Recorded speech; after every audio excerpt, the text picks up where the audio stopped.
Alors bienvenue à tous dans ce nouvel épisode de podcast de Primitif Addict. Ouais, salut tout le monde. Aujourd'hui on va parler de quelque chose que j'aborde très souvent, mais par question un peu privée. J'ai énormément la question de la cohabitation chien et enfant. Donc que ce soit pour des familles qui ont un chien et qui vont accueillir un enfant, ça c'est quand même la majorité des cas, moi je trouve que j'ai dans ceux qui me posent la question. Mais il y a aussi, et puis ça je l'ai plus du côté élevage, des gens qui accueillent un chiot. Alors qu'ils ont déjà des enfants. Voilà, Ouais. alors qu'ils ont déjà des enfants. Donc tout ça c'est un peu la même chose, mais ça se gère pas de la même façon. Oui. Et ça n'apporte pas non plus les mêmes défis. Donc là, on va aborder plusieurs parties. Donc avant l'arrivée, parce que c'est quand même une préparation essentielle. Évidemment le jour J, donc gérer l'arrivée vraiment concrètement. Ouais. La partie 3, ce sera plus le quotidien, c'est-à-dire que en fait, on doit installer une harmonie quand même durable au quotidien avec son chien et ses enfants. La partie 4, ça va être la gestion des problèmes courants. Donc ça concerne pas tout le monde, heureusement. Ouais, mais toutes les galères que tu peux avoir, Ouais, exactement. comment les gérer, ouais. Exactement. La partie 5, ça va être sur les enfants plus grands. C'est-à-dire que on axe très souvent tous les contenus chien-enfant sur la partie un peu nouveau-né. Ouais. Et Nourrisson, ou chiot. ouais. Alors que finalement, il y a aussi des choses à faire quand les enfants et les chiens sont plus grands. Justement pour vivre un peu en harmonie. Et enfin, la partie 6 qui va être un peu la prévention des accidents. Un peu les fondamentaux, puisque Instagram n'y est pas pour rien. Dans malheureusement pas mal de soucis qu'il peut y avoir, YouTube, Dans etc. une vision qui pourrait être idéalisée de la relation. Ouais, exactement. Puis Est-ce que ça peut engendrer? Et puis des fois, tu vas voir des choses sur Internet, tu vas vouloir le reproduire, alors ce n'est pas du tout la bonne idée. Donc voilà, on va essayer d'aborder tout ça. C'est quand même un gros sujet, je trouve, parce que finalement, on aborde deux choses. Le fait de vivre avec un chien, Ouais. donc c'est quand même un animal qui est différent de nous, Oui. et le fait de vivre avec un enfant, qui est un humain différent de nous. Ouais. D'ailleurs, jusqu'à un certain âge, je sais pas, on a du mal à visualiser les enfants comme des êtres humains. Oui. C'est genre, c'est une espèce à C'est part. le bébé. C'est le bébé, Ouais. l'espèce à part. Tu vois ce que je veux dire? Exactement. Et au bout d'un moment, ça devient humain. Mais bon. C'est ça. Je pense que ça vient aussi avec comme l'indépendance et l'autonomie. Moi, ce que j'ai remarqué, puisque du coup, pour se présenter, pour ceux qui ne nous connaissent pas, donc Abdel et Margot, on est ensemble depuis 25 ans maintenant. Ouais. On s'est connus super jeunes, donc on a fait des enfants 30 ans après notre rencontre. Ouais, on met le temps. Mais c'est vrai que quand on a eu nos chiens, on n'avait pas d'enfants, on était un jeune couple, machin, donc finalement, il y avait pas d'autres personnes que nous deux à la maison, on se connaissait déjà très bien.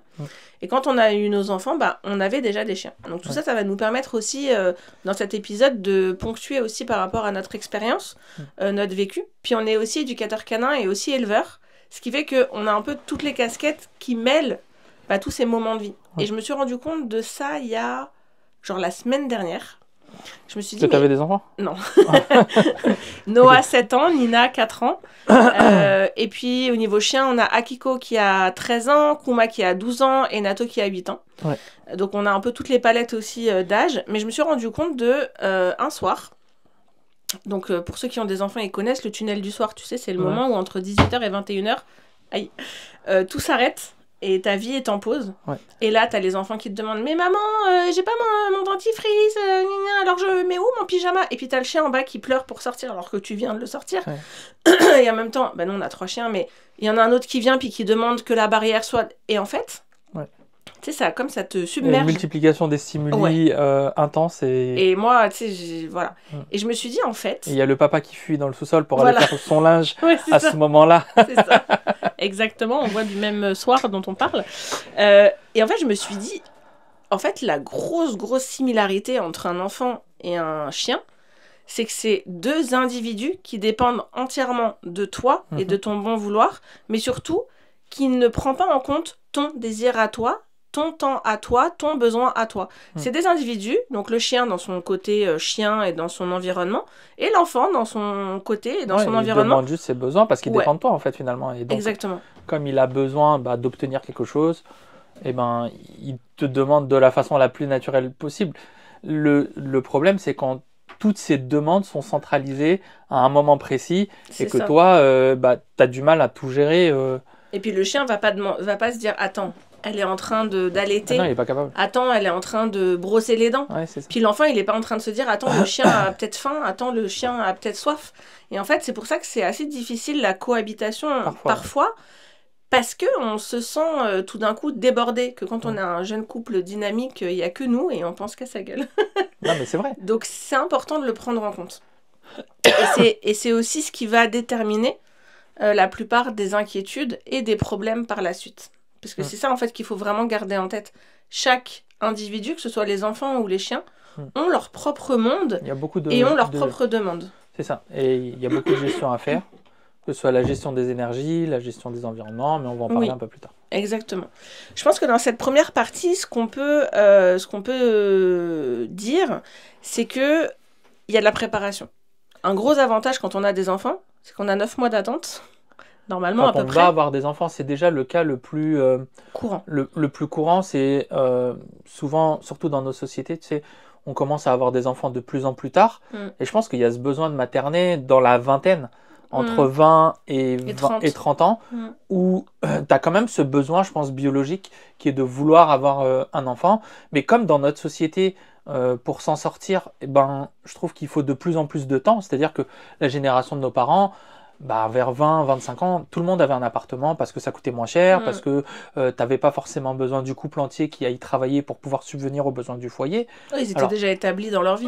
Aujourd'hui, dans les années 80, moi quand j'entends nos parents, c'était l'âge d'or de la pub, c'était l'âge d'or l'âge d'or de tout. C'était les 30 glorieuses limite, tu vois. Genre, et dans les années 80, en fait, tu trouvais du travail comme ça en 5 minutes et l'immobilier et tout ça coûtait moins cher. Du coup, pour t'installer, ça te demandait moins de jours de vie pour pouvoir avoir un appartement. Et puis les études aussi étaient souvent quand même globalement moins longues. Donc on commençait dans la vie active beaucoup plus jeune. Il y avait moins de complexité dans la société. Donc aujourd'hui, comme il y a plus de complexité, il faut souvent faire de plus longues études. Il faut souvent, quand tu commences à t'installer, c'est rare qu'entre 20 et 30 ans, tu commences direct par être propriétaire. En tout cas, dans les grandes villes, c'est plus rare que... plus difficile, forcément. C'est ça que en province. Mais du coup, ce qui se passe, c'est que dans cette période-là, je pense que pour compenser un peu ce besoin de materner qui est naturel, il y a de plus en plus de couples, je trouve, qui prennent des enfants. Oui, qui prennent des chiens. Ouais, qui prennent des chiens. Enfin, gros, là, nous, en tant que petit élevage familial, mais même on parle avec plein d'autres éleveurs, la plupart, c'est quand même des jeunes couples entre 20 et 30 ans. Alors, je pense qu'il y a aussi une typologie de race. C'est-à-dire que le Shiba se prête vraiment au côté un peu jeune couple. T'as après le Labrador qui est plus un chien de famille, etc. Mais grosso modo, puis surtout dans les grandes villes, je pense, effectivement, un peu les j'en vois beaucoup. Les jeunes dynamiques, un peu, tu sais, qui ont beaucoup de travail. Oui, mais je vois quand même en dehors que des Shiba, je vois quand même beaucoup de gens qui ont des petits chiens, que ce soit des teckels, que ce soit des... le chien saucisse, là. Enfin le chien de la reine, là. Ah, les corgis.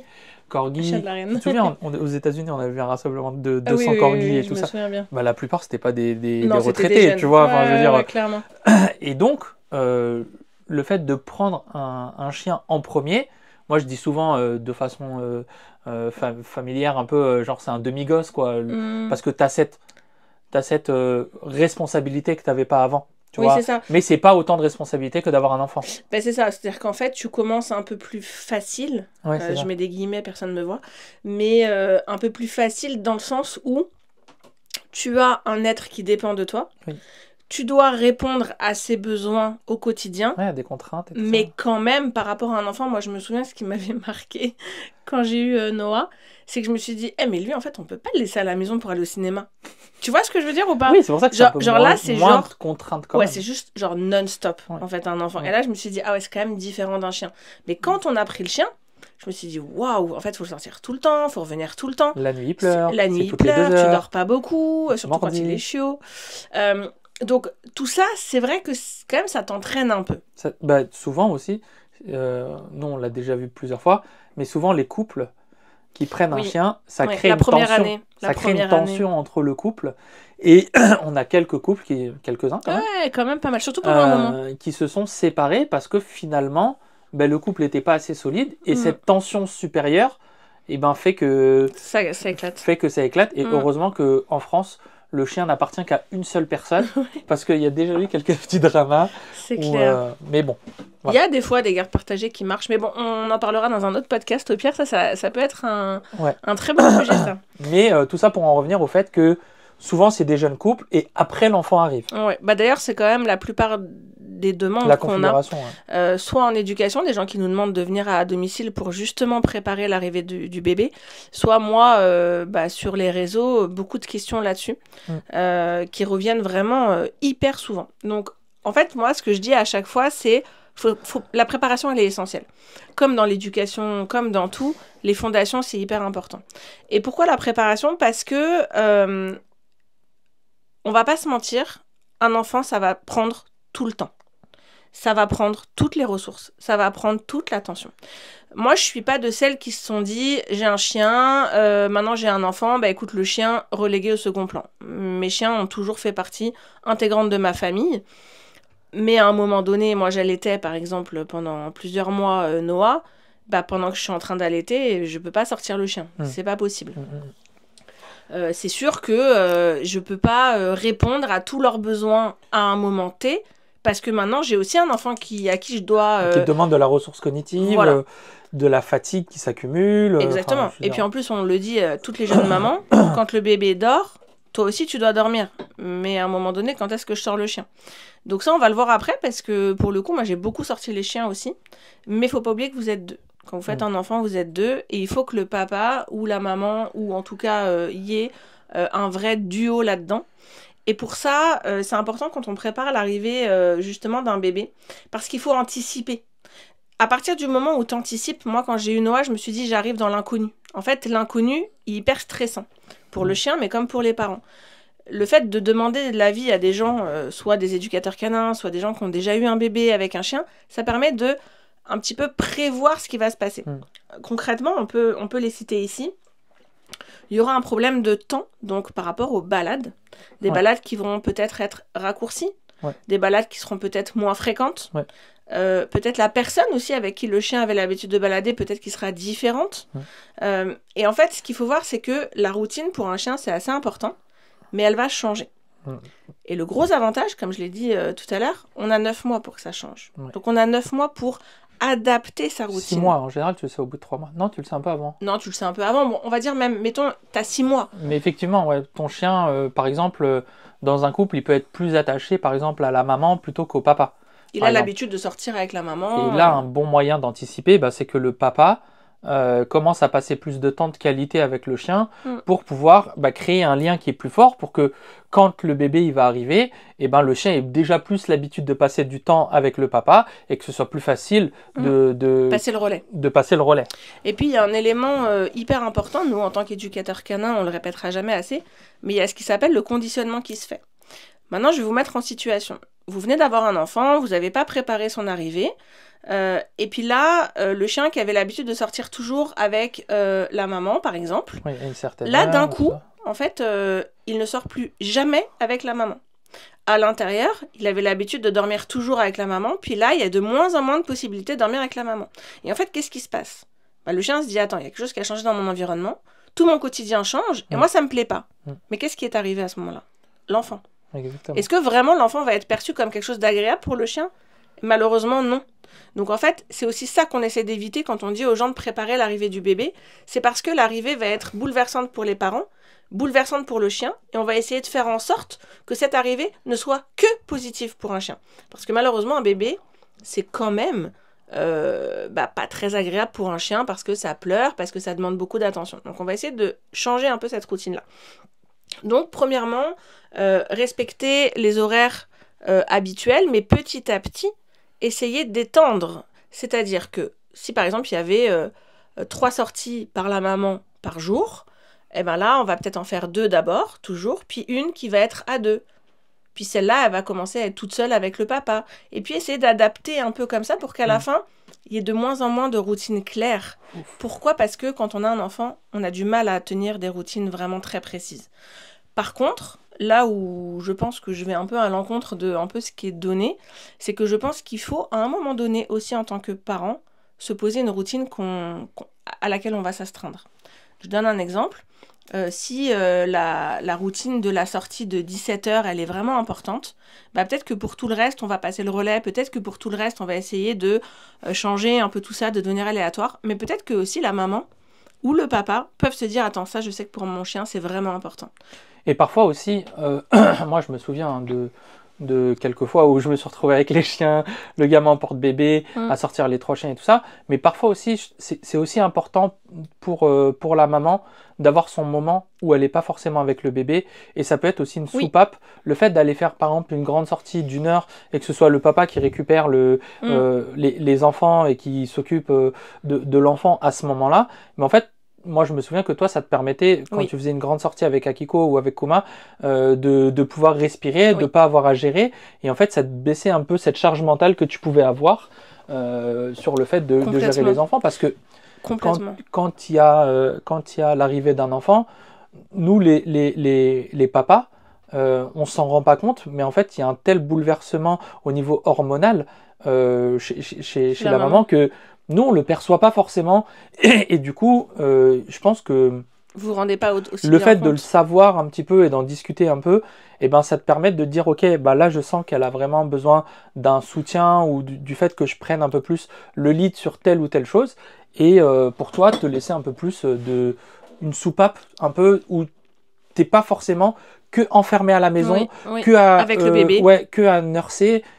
Comment dire ça En fait, le truc pouponner, aussi, c'est ça. Et que tu puisses quand même voir la lumière du jour et sortir et tout ça. Et puis retrouver un peu aussi toi, ton corps et ta vie d'avant. En fait, moi je me souviens que quand Noah est arrivé, ça a tellement bouleversé mon monde, principalement le mien, parce qu'en plus, comme j'allaitais, bon bah, il n'y a pas de relais à ce niveau-là, mais je le dis à toutes les mamans, ou aux futures mamans, c'est pas parce que vous allaitez que le papa va rien faire. Oui, c'est sûr qu'il va pas faire les biberons, c'est vrai. Mais en vrai, toutes les couches, les bains, les courses, il faut déléguer les gars. Ou juste aller chercher le bébé pour le donner à la maman. Ouais, par exemple, moi je sais que la nuit, des fois, franchement, j'avais du mal à rattraper parce que voilà, quand t'allaites, c'est quand même assez sport. C'est 1h30. Bah en fait, ouais, avec Noah, c'était super galère. Mais en fait, le papa aussi, il peut s'occuper de toute la gestion autour. Et au bout d'un moment, je me suis dit, ben oui, c'est cool, il s'occupe de tous les chiens et nos chiens le vivaient pas mal. Mais moi, à un moment donné, j'avais envie de retrouver mon chien. Et ton chien, il va pas te le dire, mais il a aussi besoin de te retrouver toi. Et donc ça, effectivement, comme dit Abdel, je pense qu'il faut pas le négliger en se disant, bon, le papa prend le relais, j'ai bien préparé l'arrivée du bébé de ce côté-là, les routines ont changé, c'est ok. Ouais, mais toi, tu as aussi besoin de retrouver tes chiens un petit peu, de t'éloigner aussi un petit peu de l'enfant de temps en temps. Et d'un autre côté, tu as aussi besoin en tant que papa, de créer plus de liens un peu avec ton enfant. Moi, je me souviens que à l'arrivée de Noah, moi, ça me faisait un peu peur parce que voilà, c'était mon premier enfant et je dis à Margot, moi, le gamin, je suis maladroit, j'y touche pas pendant les 3 premiers mois et moi, j'ai vraiment peur, donc je vais le casser, le truc, sa tête ne tient pas sur ses épaules, c'est chaud. Parce que déjà de base, t'es un petit peu maladroit, un petit peu brutal. Donc c'est ça aussi qui faisait que t'avais peur. Et je suis maladroit et je suis une grosse brute. et pas de bol, t'as eu une césarienne à ce moment-là. Et du coup, 5 minutes après, on m'a dit, bon, tenez le gamin, c'est le vôtre. Et puis, c'est moi qui ai dû faire le bain, les couches, tout de suite et tout ça. Et en vrai... Mais ça m'a vachement débloqué en vrai. Alors que ça se trouve, j'aurais attendu 6 mois avant de toucher l'enfant. Oui. Ah bah, ils sont rentrés dans la chambre, ils ont dit, bon, bah, du coup, c'est papa qui va changer. Moi, du coup, c'est papa qui va faire le bain. Ouais, exactement. Donc, et là, t'es obligé, donc t'es face au mur. Ça, c'est sûr. Voilà. Mais je sais que moi, j'avais à un moment donné un peu le manque de mes chiens en sortie. En fait, de sortir avec eux. Par contre, ce qu'on peut faire aussi en préparation à l'arrivée du bébé pendant ces mois de grossesse, c'est aussi peut-être récupérer des moments à la maison. C'est-à-dire peut-être, moi je sais que je joue principalement à la maison, pas beaucoup dehors, mais si ça avait été le contraire, par exemple, peut-être de réintroduire des activités en intérieur avec le chien ou des choses que je sais que je peux faire même avec un enfant. En fait, quand on dit préparer, c'est aussi par rapport à votre quotidien à vous.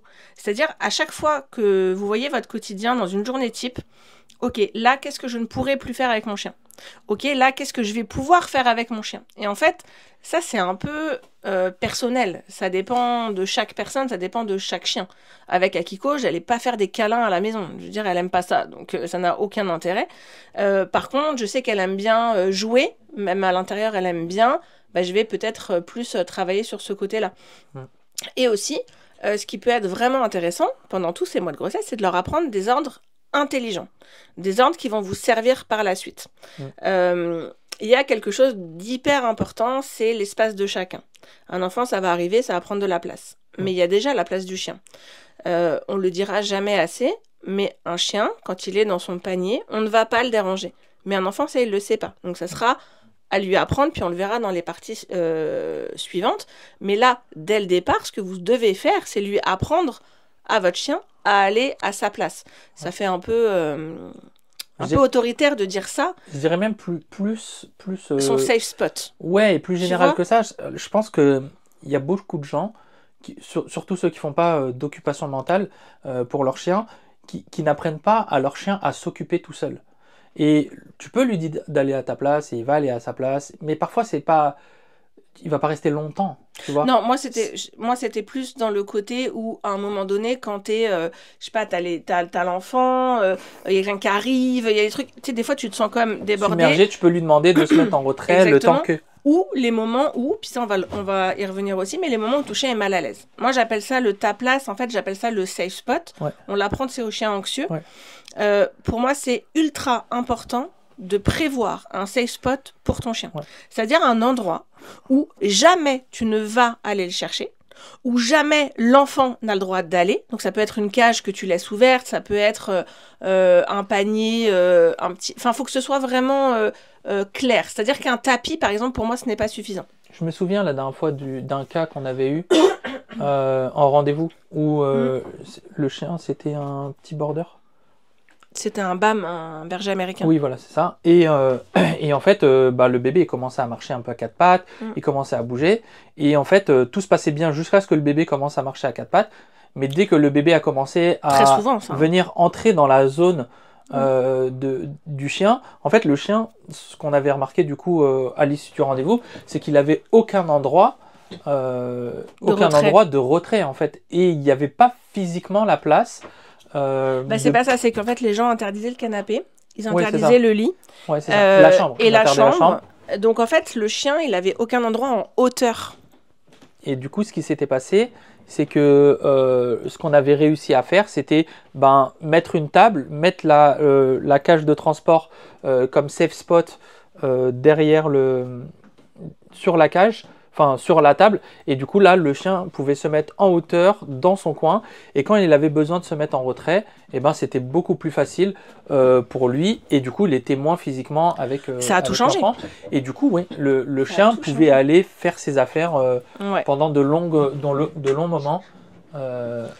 Et puis c'est surtout qu'en plus, il faut voir qu'un chien, on parle beaucoup des agressions, tu sais, des enfants qui sont défigurés par des chiens, etc. Ça arrive. Mais la majorité des cas, franchement, je pense 95% des cas, c'est un chien qui n'a pas de place de retrait et n'a pas appris à se mettre en retrait. Nous, on a des Shiba et c'est des chiens qui naturellement ne vont pas se mettre en retrait, qui vont plutôt à la confrontation. Il y a beaucoup de chiens qui, de par leur génétique ou la sélection de la race, est plutôt dans l'évitement ou la fuite. Mais quand on a un chien dont c'est pas les caractéristiques fondamentales, c'est hyper important. Et même à tous les chiens de toute façon, c'est de lui apprendre que quand tu es mal à l'aise, fuis, va ailleurs, fais autre chose.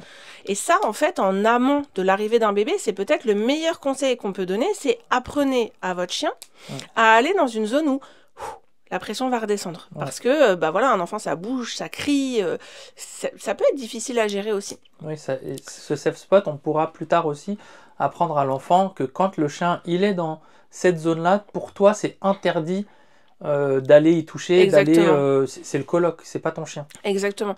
Et c'est pour ça que c'est important d'avoir quelque chose d'assez significatif. Parce que si c'est juste un tapis posé dans un coin, oui, on pourra l'expliquer à un enfant, mais déjà un enfant petit aura plus de mal à le voir.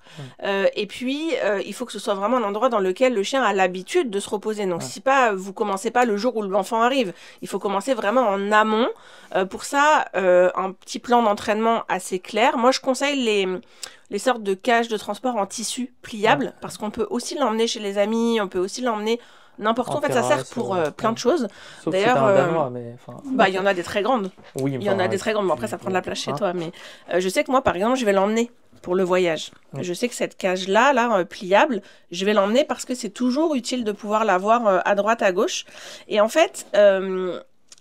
si jamais vous pouvez lui autoriser le canapé ou des lieux en hauteur, c'est mieux, surtout si vous avez un chien qui aime ça. Mais si jamais vous voulez pas qu'il monte sur le canapé, ne parlez pas de dominance, s'il vous plaît. La dominance n'existe pas, ne rentre pas en ligne de compte. Mais c'est pour entre un humain et un chien. Un humain et un chien, c'est-à-dire que c'est pas parce que le chien va monter sur le canapé qu'il va vous dominer et qu'il va mordre l'enfant. Par contre, si jamais c'est pour des raisons X ou Y, d'hygiène, le canapé à 3500 €, je sais pas, on a eu plein de cas, et ben vous pouvez aussi lui construire ce petit endroit.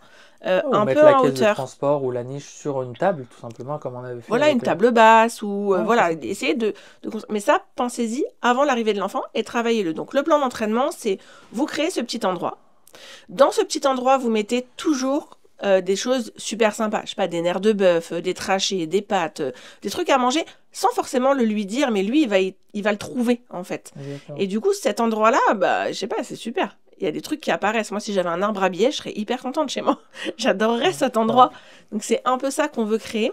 Et aussi, à vous de, quand il est dans cet endroit-là, ne jamais aller le déranger pour lui couper les griffes, le prendre pour le bain, aller chez le vétérinaire, etc. Même pour jouer, tu sais, quand tu le cours un peu derrière et tout ça, tu le cours, et quand il va dedans, en fait, il faut qu'il apprenne que là-dedans, plus personne ne vienne le toucher. Exactement. Et du coup, il faut vraiment qu'il comprenne que, bon, au début, tu poses la cage, tu mets des friandises dedans, il rentre, tu récompenses, tu lui dis de ressortir, il rentre, et petit à petit, tu la mets en hauteur, cette cage, et puis, ou cette niche en tissu, c'est pas vraiment une cage avec des barreaux. Et surtout que vous laissez tout le temps ouverte, et si vous voulez pas la mettre en hauteur, vous n'êtes pas obligé. Voilà, c'est ça. Mais c'est bien quand même d'avoir un truc de retrait, ou pas dans un passage au moins. Oui, complètement. Et une fois que ton chien commence à comprendre que là-dedans, même si tu lui cours après, même si tu veux lui mettre la laisse pour sortir, mais que quand il rentre dedans, même ne serait-ce que 2-3 secondes, de toute façon tu vas pas y aller et tu t'arrêtes, et ben là il commence à associer cet endroit-là avec une zone où personne ne vient jamais le chercher. Et donc après effectivement il y a l'apprentissage avec l'enfant, mais du coup ça devient un safe spot.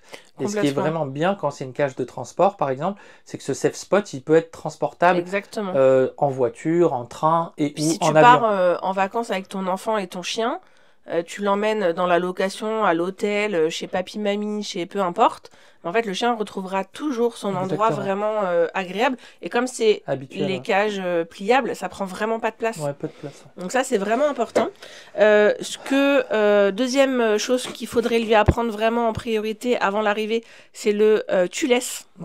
Parce que déjà de 1, les tétines à 7 € pièce. On va dire qu'on a claqué un PEL là-dedans parce que le nombre de tétines qui sont tombées et que Nato a mangé, c'est voilà. Les jouets Montessori en bois, ça coûte cher, donc t'as pas envie que ton chien le mange. Et au-delà de ça, t'as le côté aussi hygiénique, que voilà, le chien il mâchouille pas les jouets de ton enfant. Et en fait, il faut pas que ça devienne des punitions. Non, tu laisses, ça suffit, j'en ai marre. Non, tu l'as appris en amont.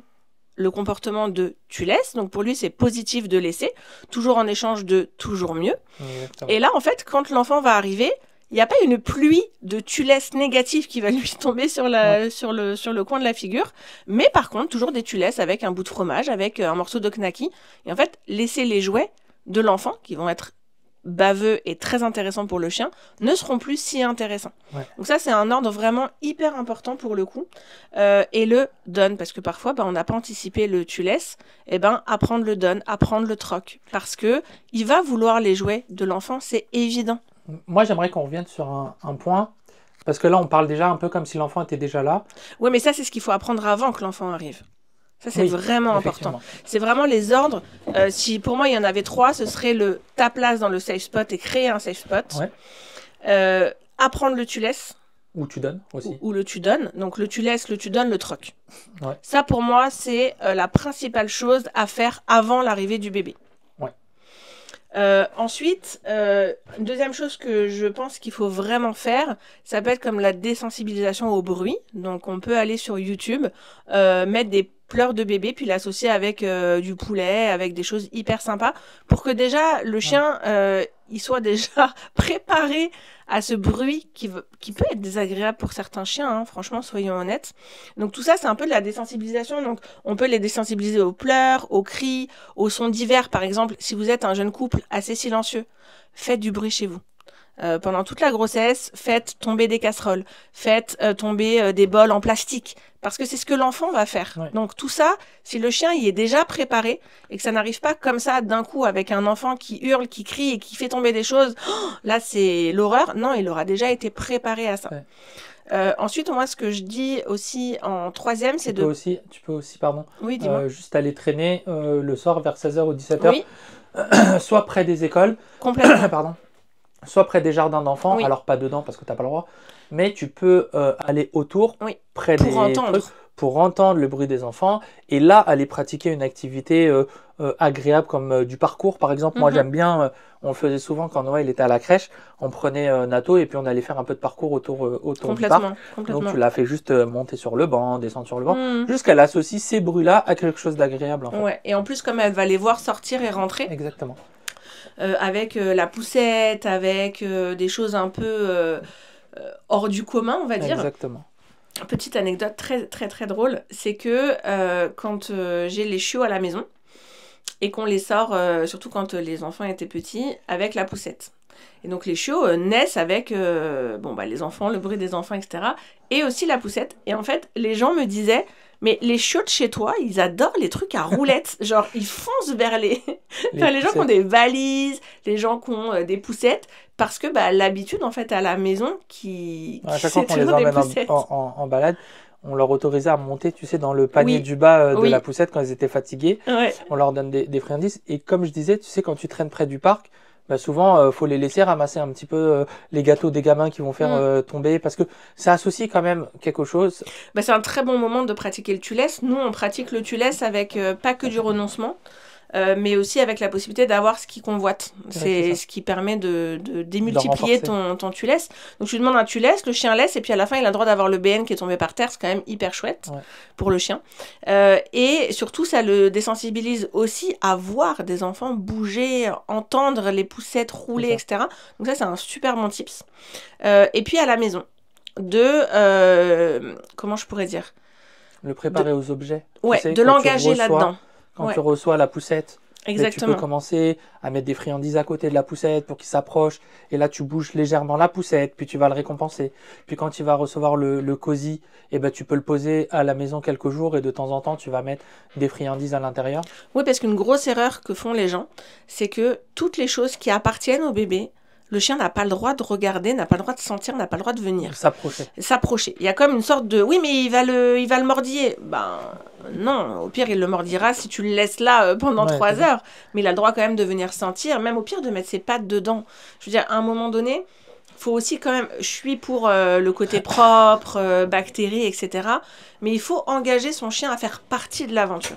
C'est-à-dire de renifler les objets, quitte à après laver, si vous voulez, relaver les jouets. De toute façon, on ne donne pas des jouets neufs, pas lavés. Donc voilà. Des peluches. Par exemple, la poussette, s'il veut mettre ses 2 pattes dedans pour aller renifler la capote, laissez-le faire avant que l'enfant arrive. C'est hyper important de ne pas être tout le temps dans le contrôle de pousse-toi, va-t'en et va plus loin. Exactement. Parce que c'est souvent ça aussi qui peut créer beaucoup, beaucoup de stress chez le chien, qui ne comprend pas pourquoi d'un coup le colis, c'est plus le colis ou plus, mais c'est le colis pour le bébé qui arrive. Oui. Et puis quand vous créez la chambre, quand vous créez le cocon, quand vous créez l'endroit, nous on faisait cododo par exemple. Donc nous, nos chiens ont toujours eu le droit à la chambre, toujours eu le droit au lit. Mais c'est vrai que j'avais un cododo, donc bien sûr qu'ils n'ont jamais eu le droit de dormir dedans. Ils ont le droit de dormir sur notre lit, mais pas dans le cododo. Mais toujours les accompagner là-dedans. Et puis il faut savoir que, tu sais, quand tu as un enfant, il y a plein de gens... moi qui je trouve ont un peu des comportements bizarres, c'est que ils osent plus sortir. C'est-à-dire ils ont un enfant, ils sortent plus, faut faire ultra attention au froid, et on a tendance à surcouver les enfants, à plus sortir, à plus et en vrai ça ouais, on va le voir justement parce que c'est vrai que ça au quotidien c'est un enfer pour le chien. Et comme tu vis avec des animaux, il faut savoir que nos enfants, ils sont pas en carton non plus. Tu vois ce que je veux dire? Donc, tu as les anticorps de la mère qui passent à travers le lait. Surtout si vous allaitez, ben là, tu as les anticorps de la maman qui passent pour le bébé. Donc, le bébé, il est quand même plutôt protégé. Et deuxièmement, il y a plein d'études scientifiques qui ont prouvé que le fait d'être en contact en fait, avec un chien, en fait, va renforcer l'immunité de ton enfant, d'autant plus si tu lui donnes des probiotiques. Ouais, à ton chien. Ouais, à ton chien. En fait, faudrait que je retrouve l'étude parce que je trouvais ça fou. En fait, il disait que donner des probiotiques à ton chien, quand tu avais des jeunes enfants, aidait à la bonne santé du microbiote interne, intestin et estomac de ton enfant, donc tout son système digestif. Qui est le siège du système immunitaire, hein, finalement, le microbiote. Oui, complètement.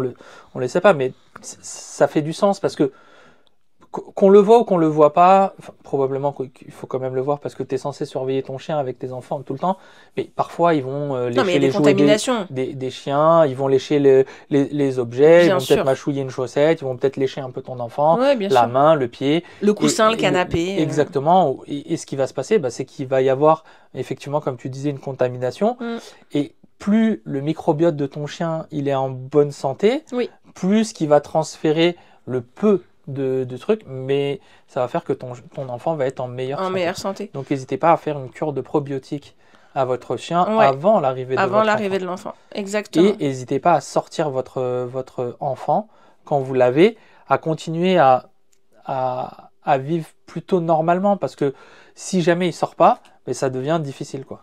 Exactement. Et puis, je pense aussi qu'on peut imaginer tu vois, quand on reçoit la poussette, tu l'as dit tout à l'heure, tu sais, bouger légèrement, récompenser. N'hésitez pas aussi à pourquoi pas aller faire une petite marche, hein, une petite balade. Alors, faut pas devenir fou et faire 2 heures de balade avec la poussette vide, mais ça peut être aussi des choses à apprendre aux chiens, parce que moi, je me souviens très souvent quand j'avais les chiens en laisse, soit Noah en poussette, soit, et je trouvais ça beaucoup plus pratique, en porte-bébé. Le chien, à un moment donné, si c'est pas marché en laisse, franchement, tu t'en sors pas. Ouais, nous, on apprenait vraiment que ton chien marche plutôt d'un côté que de l'autre. Ouais, tu sais, qu'il fasse pas des zigzags tout le temps, là, c'était assez insupportable. Donc, si j'avais un conseil à vous donner, essayez de réfléchir aussi aux problèmes, entre guillemets, que pourrait avoir votre chien. Comme par exemple, un chien qui tire en laisse, régler le problème avant l'arrivée de l'enfant. Un chien qui est assez peureux, régler le problème avant l'arrivée de l'enfant. Un chien qui fait de la protection de ressources, puis ça, on en reparlera après plus tard, régler avant l'arrivée de l'enfant. Donc voilà, là, on a un peu parlé de tout ce qui est préparer son chien à l'arrivée d'un bébé, mais il y a aussi préparer les enfants à l'arrivée d'un chien. C'est-à-dire que tu as un enfant, je sais pas, qui a 7 ans, 4 ans, peu importe, 13 ans, peu importe. Et puis là, tu as un chien qui arrive. Et puis ça, on a déjà eu le cas en famille en tant qu'éleveur. Faut aussi sensibiliser les enfants aux besoins du chien, de lui expliquer. Alors, c'est vrai que on oublie, mais les enfants, c'est éducable tout autant qu'un chien, d'accord? Donc on n'arrête pas de dire apprends ta place, apprends le tu laisses, mais l'enfant le chien aussi, peut pas compenser tous les comportements de la famille. Tout le défaut d'éducation de l'enfant. Et c'est surtout injuste pour lui. Parce que d'une part, si tu le fais pas, si tu n'éduques pas assez ton enfant et qu'il se passe quelque chose, mais de toute façon, à 100% des cas, ce sera toujours le chien qui va payer. Toujours. Donc, tu dois aussi éduquer ton enfant à faire attention à la zone du chien, à respecter les jouets du chien et pas aller toucher les jouets du chien. Exactement. À ne pas aller... tu sais, quand tu as des enfants et des chiens, ce que tu dois gérer en priorité, selon moi, c'est aussi les niveaux d'énergie. Quand l'enfant il est trop excité, tu le mets pas en contact avec ton chien. Ouais. Quand ton chien il est trop excité, tu le mets pas en contact avec les enfants parce que ça multiplie les paramètres et du coup ça augmente les paramètres à gérer et là ça peut faire trop. Ouais. De toute façon, il y a 2 éléments essentiels. Le niveau d'énergie, comme tu viens de le dire, et le respect de l'espace. Exactement. Des espaces de tu chacun. Peux pas aller enlacer le chien de force, surtout si tu lui apprends à enlacer le chien, même quand tu le surveilles, et un jour il va le faire quand toi t'es pas là. ou quand tu regardes pas, ou la demi-seconde où toi, tu as jeté la poubelle. Tu vois ce que je veux dire? Et là, bah, il a l'habitude d'enlacer le chien. Et là, bah, ça peut être pas cool. Le truc de trop. Surtout s'il n'est pas capable, parce que c'est un enfant, mais de percevoir les signes, les détournements de tête, les yeux avec le blanc qui est apparent. Et puis ça, faut éduquer ton enfant. Bien sûr. Tu vois, c'est rigolo parce que la dernière fois, Nina, elle nous a dit oh, regarde, maman, là, Kuma, il a peur. Parce que bon, Kuma est un grand anxieux, il a facilement peur des choses. Puis maintenant qu'il vieillit, en plus, il devient sourd. Et je sais pas, il y a certains bruits qui lui font plus peur finalement. Et donc là, récemment, Nina, tu sais, je sais plus, on était à table ou je sais plus où. Et elle me dit là, maman, tu vois, Kuma, là, il a peur. Tu vois, je l'ai bien éduqué, c'est bien. Exactement. On peut éduquer son enfant à lire le chien, à apprendre à le décoder aussi. C'est-à-dire que là, bah non, tu vois, la Kuma, là, il a pas trop envie que tu cours parce que le niveau d'énergie est beaucoup trop haut pour lui. Exactement. Donc il va avoir du mal à le gérer. Mais c'est aussi à toi d'apprendre à ton enfant à décoder ton chien, à savoir lire ton chien. Et puis, si j'avais un petit truc à rajouter, parce que du coup, j'y pense maintenant, quelque chose qui peut être très bien pour préparer le chien à l'enfant, que ce soit quand tu as déjà des enfants sur place ou quand tu vas avoir un enfant, c'est à la manipulation. Les enfants, ils ont des gestes qui sont pas aussi précis que les nôtres. Et donc, parfois, ça peut être peut-être mal interprété par certains chiens. Donc, je pense qu'il faut les préparer un peu à ça en étant un petit peu moins précautionneux avec eux pour qu'ils apprennent aussi le chien à supporter ça, pas comme quelque chose de désagréable. Tu vois, des fois, on le voit, bah nous, on le voit quand on a eu des enfants, on le voit des fois sur des vidéos, etc. Tu sais, quand tu as un nouveau-né qui est par terre, sur le tapis d'éveil, le chien adore se mettre à côté de l'enfant qui est là. Et puis, tu sais, ils ont des gestes hyper brusques. D'un coup, je sais pas, ils vont lancer leurs bras, tu sais pas pourquoi, eux-mêmes ne savent pas pourquoi. Puis ça va tomber sur le chien. Elle en récompense tout de suite. Ok, il faut vraiment habituer tout ça un peu comme dans un truc positif systématiquement. Et quand on a des enfants plus grands, bah leur apprendre. Là, tu vois, là, il y a un chien, tu passes pas à côté de son tapis. Regarde, t'as fait mal au chien, fais attention. Parce que le chien, ils peuvent vraiment subir pas mal. Oui. Mais après, au bout d'un moment, tu sais pas... Jauge. Ouais, exactement. Donc, nous, c'est déjà arrivé que les enfants fassent un câlin, hop, il met un coup de pied sans faire exprès au chien. Mais là, tout de suite, on dit, bah non, là, tu dois faire attention, là, tu dois... truc. Et il y a un autre truc aussi qu'il faut... Parce que qui peut être vraiment stressant pour un parent, c'est si ton chien, il grogne. Oui. Okay, ou si ton chien il monte un peu les dents ou truc. Il a des signes un peu d'agressivité. Exactement. Et là, en fait, nous, en tant qu'humains, on va avoir tellement peur pour nos enfants, en fait, qu'on va venir réprimer super fort notre chien en disant non, ça c'est non, va-t'en, non, non, ni. Et ce qui peut se passer, s'il se passe ça, déjà faites-vous aider. Je vous le dis clairement parce que... Il faut aller voir un éducateur. Il faut voir un éducateur qui va mettre en place un plan de gestion d'environnement et un plan d'entraînement adapté. Mais l'autre truc qui peut se passer, c'est que si vous ne faites pas ça, et que on éteint les signes d'alerte de notre chien, donc il aboie ou il grogne, il lance les dents et tout ça. T'enlèves les piles de l'alarme incendie. Exactement, ce qui va se passer, c'est qu'il peut passer de rien à tout, et c'est là où en fait on peut avoir des problèmes. Exactement. Des agressions. Et puis préparer les enfants à l'arrivée d'un chien, c'est aussi mettre certaines règles en place. Nous, à la maison, par exemple, les enfants n'ont pas le droit de sauter sur notre lit, de façon générale, mais quand il y a un chien, ils n'ont même pas le droit de chahuter sur notre lit. C'est-à-dire faire une roulade, ou je sais pas, des trucs d'enfants, quoi. Bataille de coussins. Non, non. Il y a les chiens sur le lit. Quand les chiens sont sur le lit, tu ne chahutes pas sur le lit. Mais ça, c'est un apprentissage indispensable. C'est-à-dire que si on n'avait pas de chien, et qu'on soit d'accord pour qu'ils défassent le lit, eh ben, il n'y aurait pas de souci. Mais là, on a des chiens. Il faut préparer la vie avec un chien, avec des enfants. Et pour ça, ça passe aussi par des règles claires vis-à-vis des enfants. Maintenant, on va partir sur la partie 2, qui est le jour J.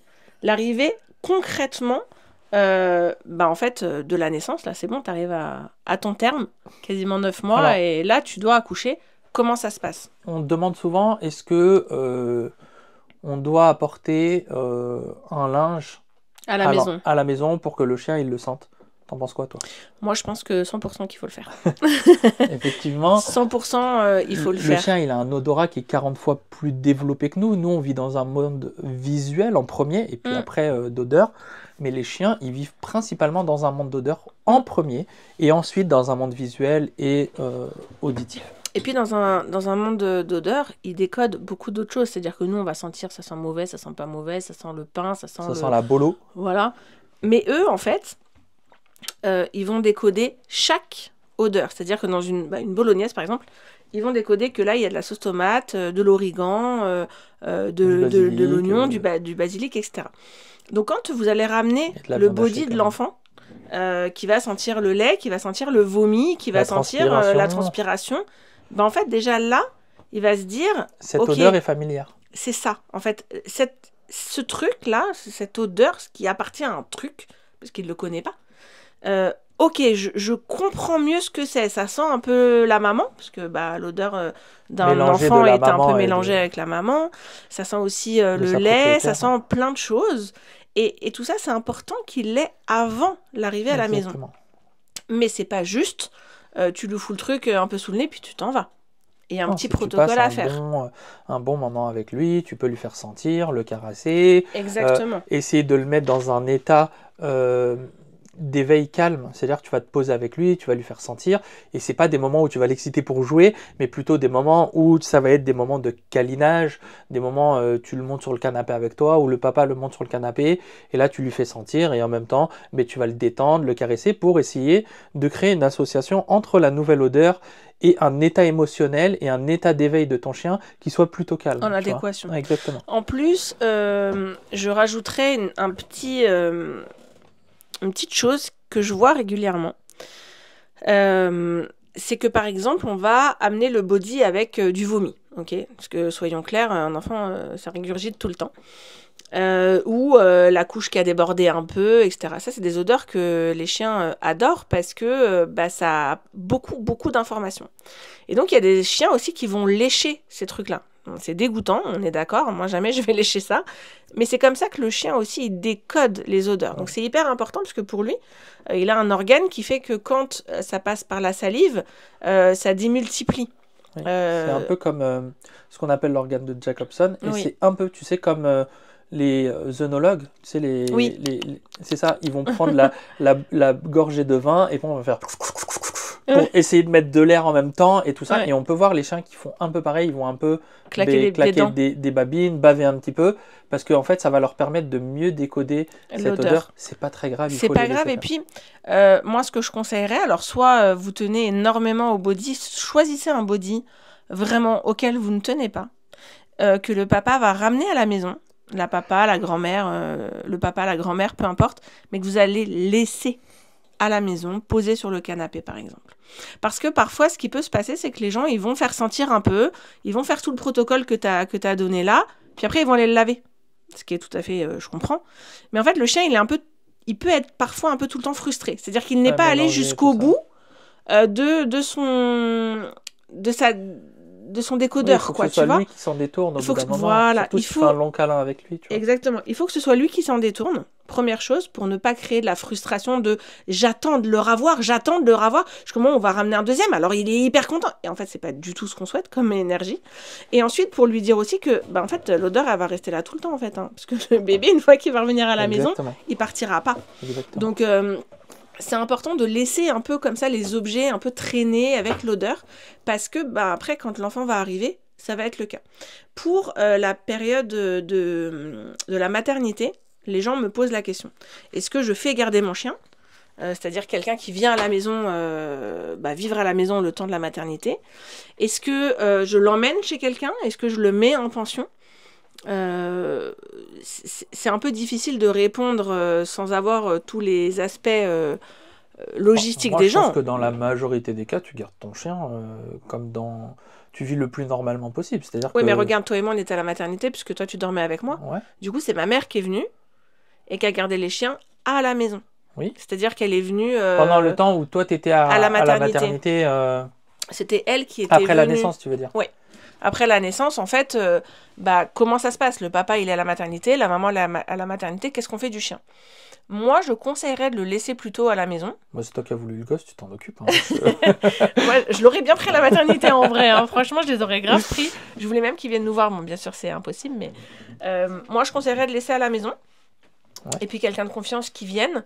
Si ça n'a jamais été le cas, faites comme d'habitude quand vous partez. Parce que ça peut aussi être un peu bizarre pour le chien d'un coup quelqu'un vienne tu vois. En général, la maternité, elle n'est pas si loin que ça, en général. Oui. Donc le papa, il peut aller le matin, comme une journée de travail, rentrer le midi. Ouais, mais toi, tu te souviens que tu restais non-stop avec moi. Mais toi, parce que c'était un cas particulier, parce que tu avais une césarienne et que tu pouvais pas te lever. Ouais, mais même, on voulait quand même que tu restes non-stop. Même toi, tu voulais rester avec Noah. Oui, c'est vrai. Bah oui, surtout pour un premier enfant. C'est pas ce qui s'est passé pour Nina. Bon, c'était le Covid aussi, donc elle n'avait pas le droit de rester. Mais je pense qu'il faut juste réfléchir à qu'est-ce que vous faites d'habitude. C'était il y a 7 ans. Attends, j'essaie de me rappeler exactement. Mais moi, le meilleur conseil que je peux vous donner, c'est qu'il n'y a pas de bonne réponse. Il y a faites comme vous faites habituellement. C'est-à-dire que si vous avez l'habitude de mettre le chien chez la grand-mère, et que le chien a l'habitude, quand vous partez, de être gardé par la grand-mère, le meilleur ami, l'oncle, la tante, peu importe, continuez ça. Et amenez les affaires du bébé chez les gens, chez qui il est gardé. Et aussi, pourquoi pas, de revenir, je sais pas, sur 3 jours, le papa n'est pas obligé de rester 24-24, mais de revenir peut-être une après-midi avec le chien à la maison et les affaires du bébé, etc. Le papa aide aussi... C'est ça, tu vois. Donc, je pense que c'est vraiment fait aussi au maximum, comme d'habitude, pour pas stresser le chien en disant, mais pourquoi d'un coup je suis en pension, genre je comprends pas ce qui se passe. Ouais, c'est ça que et je dirais aussi, le jour où tu sors de la maternité, et que tu vas présenter pour la première fois ton chien avec ton enfant. Les premières présentations. Nous, je me souviens, les chiens étaient déjà un peu habitués au cosy. Tu sais, Noah était dans le cosy. Et à ce moment-là, c'était déjà important, on avait déjà sorti les chiens, que le niveau de l'énergie du chien ne soit pas ultra élevé la première fois qu'on va rencontrer le chien. Donc la veille, il faut déjà les sortir pour qu'ils passent une excellente journée, une grosse promenade, une grosse balade, pour que le jour... C'est pas le même chien quand il est sorti la veille, qu'il a fait une grande balade et qu'il s'est bien dépensé, que le jour où il n'est pas sorti depuis une semaine, on s'en est pas trop occupé, il s'ennuie toute la semaine, et le seul moment où tu sors, c'est le moment où tu vas le faire rencontrer avec l'enfant. Et nous, ce qu'on a fait, si je dis pas de bêtises, c'était il y a 7 ans, parce que pour Nina, on n'avait pas fait pareil, mais pour Noah, en fait, Abdel était venu avec la voiture. Il faut savoir que nous, la poussette et le cosy, étaient dans la chambre où les chiens avaient le droit d'aller. Donc en fait, c'était devenu vraiment un objet parmi d'autres. Et t'avais laissé aussi, on avait donné à ma mère beaucoup de body et tout ça, donc ils avaient déjà l'odeur et tout ça. Et en fait, t'es venu me chercher à la maternité avec les chiens. Donc qui étaient dans la voiture. T'es venu me chercher, on est descendu. On avait fait une balade la veille. Vous avez fait une balade la veille, et là on est allé aussi faire une balade. Donc moi, comme je sortais de césarienne, j'ai pu marcher peut-être... je sais plus, genre 200 mètres même pas. Bah ouais, t'étais droguée avec... j'avais, oh là là, l'accupant et tout. Mais il y avait 2 choses qui s'est passées, c'est que d'abord, on laisse les chiens faire la fête à la maman. Okay, donc l'enfant, on le met ailleurs. On le laisse dans la poussette, on le laisse dans le cosy, mais loin du chien. On laisse le chien faire la fête à la maman qu'il n'a pas vue depuis plusieurs jours. Il est content de retrouver son humaine. Il faut y aller par étapes, faut pas tout faire en même temps. Exactement. Donc on laisse le chien déjà déverser toute sa joie, sa bonne humeur sur la maman, qui est aussi hyper contente de retrouver son chien. Une fois qu'un peu l'énergie est un petit peu descendue, on fait sentir le bonnet ou un body au chien avant de présenter l'enfant. Voilà. Et normalement, le chat il est aussi déjà habitué au cosy. Et à l'odeur du linge qui a été ramené. Et là, on peut commencer à venir faire sentir le bébé dans le cosy, les pieds, quand le niveau d'énergie il est beaucoup plus bas, quand la phase d'excitation elle est déjà beaucoup plus bas et que le chien est beaucoup plus calmé. Il est déjà habitué à cette odeur, il est déjà habitué aux objets, et la seule chose qui change c'est qu'il y a un humain dedans. En fait. Oui, c'est ça. Et en plus, il est déjà habitué au bruit aussi des bébés. Il est quand même hyper intrigué. Donc il va sentir. Nous, on s'est donné une règle, il a le droit de lécher les pieds. Et là, ils n'avaient pas le droit de lécher les mains parce qu'après on allait sortir, donc je ne pouvais pas essuyer. Mais ils avaient le droit de lécher les pieds, donc on avait découvert les petits pieds, etc. Donc c'était hyper important pour eux. Puis ils ont fait le truc avec leurs petites dents et tout. Ensuite, on est monté en voiture. Donc les chiens, nous, étaient dans le coffre avec le truc ouvert là, et on est parti directement dans le bois. Exactement. Donc on a fait une balade qui du coup a été super courte. Bon, on a marché on a marché un peu. 50 mètres, tu t'es posé sur le tronc d'arbre et puis... Voilà, et les chiens sont baladés. Ouais, exactement. Et tout ça. Il faut que directement, on associe la présence du bébé à des moments agréables. En fait. Exactement. Et nous, on voulait vraiment que l'arrivée du bébé soit cool, comme une balade au bois, comme les meilleurs moments de leur semaine, en fait. C'est pour ça que je disais au tout début du podcast, faut pas flipper ou surflipper à l'idée de voir la lumière du jour avec ton enfant. C'est ça, c'est Sauf ça. si c'est l'hiver et qu'il fait -5. Bon, là, fais un peu plus attention, couvre-toi bien. Nina, elle est née le 25 novembre, elle est sortie tout de suite. Si on est allé direct. 10 jours après, on était au bois. Ouais, 10 jours après. Ouais, 10 jours après la naissance. En vrai, je suis sortie de la maternité 5 jours après. Oui, c'est vrai. C'était assez tout de suite quand même. Hein. Ouais. D'ailleurs, j'ai eu une réflexion. Oh, mais vous sortez votre bébé en hiver. Normalement, avant février, on ne sort pas les bébés. Ah, ouais, je ne savais pas. Ouais. Et donc, du coup, une fois qu'on lui a présenté comme ça un peu dehors, c'est aussi, je trouve, plus facile de revenir tous à la maison. Exactement. Et quand on est revenus tous à la maison, donc c'était un appartement, je l'avais posé le cosy sur la table basse. Ouais. En tenant, évidemment. Et les chiens, comme ils ont le droit d'aller sur le canapé, ils ont pu être un peu à sa hauteur. Ouais. Quand on est maman, c'est toujours un moment un peu... Enfin, moi, j'ai pas de problème d'agressivité avec les chiens et tout ça, même si Kuma, il était très difficile. Je savais qu'il fallait surveiller, mais tu vois, c'était quand même un moment un peu stressant. Tu sors de la maternité, t'as comme une sorte d'hormone de maman protectrice, là. Ouais, parce que les hormones sont en mode... Voilà. High. Voilà. Il faut laisser faire si jamais vous vous sentez pas en tant que maman. Parce que, trop difficile de voir ces chiens. En fait, on va surréagir. Il faut laisser le papa faire. Ouais, c'est ça. Mais je pense qu'il est quand même important, surtout à ce moment-là, qui est critique, c'est de ne pas rejeter ton chien. Oui. En mode mettre ton stress et déverser ton stress. C'est le pire qu'on puisse faire. Déverser ton stress sur ton chien. C'est mieux de, comme on avait fait, surtout si tu n'as pas eu de césarienne et tout ça, d'aller faire une balade, de fatiguer un peu tout le monde et de revenir faire une bonne sieste tous ensemble, plutôt que... d'arriver à un moment où le chien n'est pas sorti. Ouais, exactement, d'avoir et puis si jamais tu te sens en tant que maman un peu trop émotive, trop émotionnelle, il peut y avoir aussi de la contagion émotionnelle avec ton chien. Laisse le papa prendre le relais. Ouais. Éloigne-toi, quitte à faire un petit tour dans une autre pièce ou dehors, le temps que papa gère avec le chien. Parce que je sais que ça peut être difficile pour les mamans, des fois en sortant de la maternité, donc il ne faut pas hésiter à prendre le relais de ce côté-là. Pour l'arrivée d'un chien avec des enfants, c'est quand même beaucoup plus facile, mais le même conseil, allez dehors, faites une balade, les enfants seront défoulés, le chien va se défouler et en rentrant à la maison, le niveau d'énergie va vraiment drastiquement chuter. Le plus gros problème qu'on ait dans l'arrivée d'un chiot à la maison avec des enfants, c'est le mordillement. Le chiot est hyper excité, a beaucoup d'énergie, et les dents font mal. Et là, les enfants vont pleurer parce que le chien a mordu, le chien fait mal. Alors, c'est pas des morsures, mais c'est des mordillements. De toute façon, quand tu as des enfants et des chiens, ensemble, en interaction, de toutes les manières, il y a deux choses que tu dois gérer, c'est le niveau d'énergie et l'environnement. Et donc, l'un de tes meilleurs alliés, c'est les barrières. Nous, on a des barrières dans les chambres des enfants pour pas que les chiens aillent dans la chambre des enfants. Pourquoi ? Parce que y a beaucoup de jouets. Donc déjà, on ne veut pas que les chiens ils mangent les jouets. C'est déjà le cas, c'est-à-dire qu'on ne va pas mentir. Il y en a toujours. Mais... Les enfants doivent prendre aussi, si jamais vous prenez un chiot, prévenez les enfants en amont. Hein. Ton dinosaure, il manquera probablement une patte un jour. Quand tu vas jouer avec ta voiture, elle aura peut-être l'antenne mâchouillée. Enfin, il faut prévenir les enfants de ça, parce que ça va arriver. Mais il faut avoir une gestion de l'espace et les barrières. Le but, c'est pas de mettre ton chien toujours derrière la barrière et ceci, mais juste pour gérer les pics d'énergie.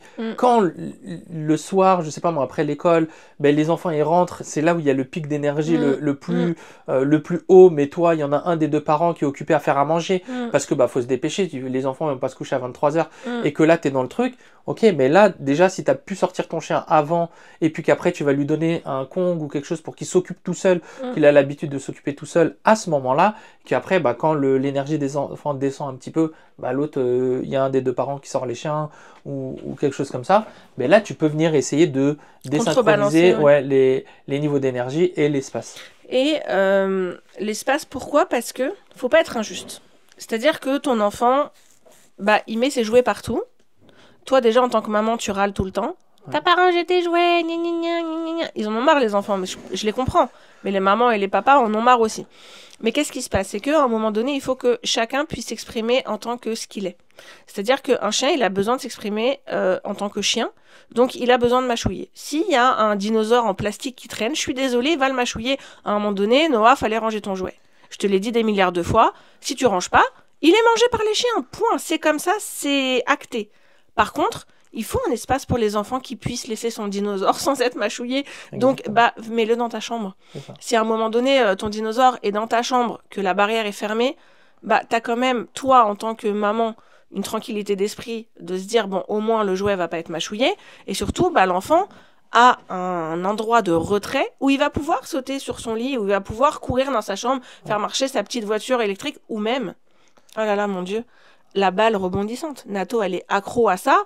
Donc, maman, Nato, elle m'a pris ma balle. Nato, elle a coupé ma balle en deux. Ouais, mais toujours dans le salon. Il y a Nato, oui, elle va vouloir jouer avec toi. Ouais. Donc, soit je mets Nato derrière la barrière avec un Kong. Comme ça, elle est occupée dans son côté de son espace. Soit l'enfant va jouer dans sa chambre et le chien n'a pas le droit de rentrer. Il faut à chaque fois ou soit t'achètes une balle rebondissante à Nato pour qu'elle puisse jouer. C'est ce que j'ai fait à chaque fois. Mais elle veut jouer avec Noah. Je sais, mais... Donc, il faut penser gestion d'énergie, gestion d'espace. Ouais, ça, c'est, je pense, le meilleur conseil qu'on puisse donner. D'ailleurs, même quand Noah...